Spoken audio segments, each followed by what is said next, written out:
Hi everyone, welcome back to my channel. My name is Gina Marie Agderian. I am the author of The Letters in the Old House, available on Amazon in paperback and Kindle.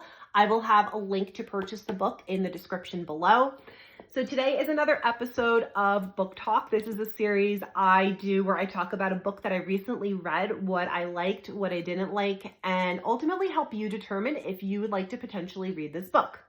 So today I'm talking about The Love That Split the World by Emily Henry. Now, if you're sitting here going, wait, I've never heard of this book and I love Emily Henry, that's because this is early Emily Henry from 2016 and it's a young adult novel. So I actually picked this up from the library because I was looking just, for something a little bit different to read. And I love Emily Henry. I think she's hilarious. I think she's a very talented writer. And I don't know, her books just, I love them. Every book I've read by her, I've loved. This book I'm going to give a 3 out of 5, and not because it's a bad book. The story is very unique. It's about a girl who meets this boy. They're 18 years old, but they meet in an interesting way, and I don't want to give too much away and spoil it. But this does have more of a paranormal, I would say, spiritual type of feel to it, which isn't super apparent when you read the synopsis, but when you start reading and getting into the book, you start to go, oh, okay, like this is a little different. So in my opinion, the story is very unique. There are some tropes in there, which I'll get to in a minute, that are very common, especially throughout young adult novels. But it's a very unique story. And I don't know if this was Emily Henry's, I really should have looked that up before filming this, but I don't know if this is her first novel. It may have been, or may have been her second novel. But again, it's early Emily Henry. This isn't like Happy Place or any of her other more recent novels. It's different and it's young adult. So keeping that in mind when you're reading that will be helpful. Everything feels very melodramatic. Again, typical for a young adult novel. So you kind of have to put yourself in that mindset of, how did things feel when I was 16, 17, 18 years old?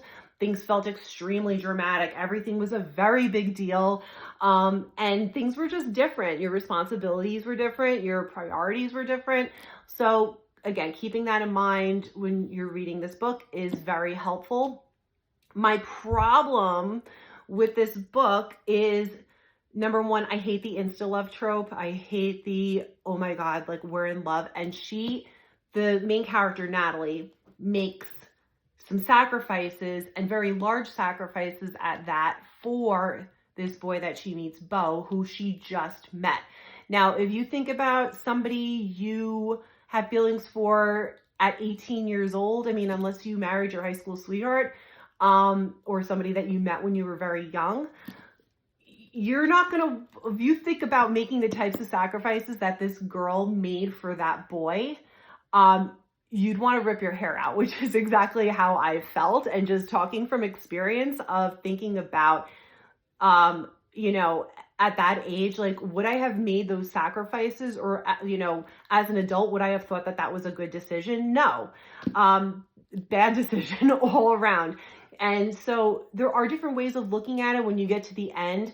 Because after I read the book, I looked on Goodreads and I was just looking at people's thoughts and perspectives. So there are a few different perspectives on the end. Again, I don't want to give anything away, but I did feel ultimately that she did not make a good decision.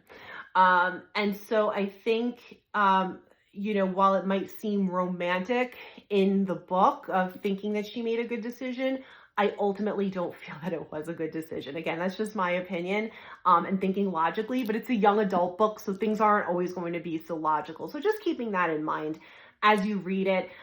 It did get a little bit slow in some parts, especially when she's hearing some stories within a story. It kind of got a little like trying to keep track of all of them and what they all mean. And it is a bit, especially for a young adult novel, it is a bit of a longer book. It was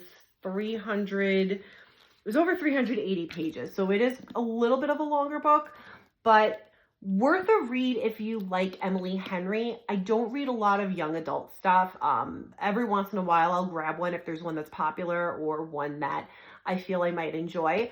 But this one, I'm glad I read it because it's Emily Henry. But it's not typical Emily Henry, so don't go into it expecting contemporary Emily Henry. That's all I'm going to say. So, The Love That Split the World by Emily Henry. Let me know in the comments if you liked it or didn't like it, or if you plan on reading the book. And as always, guys, happy reading.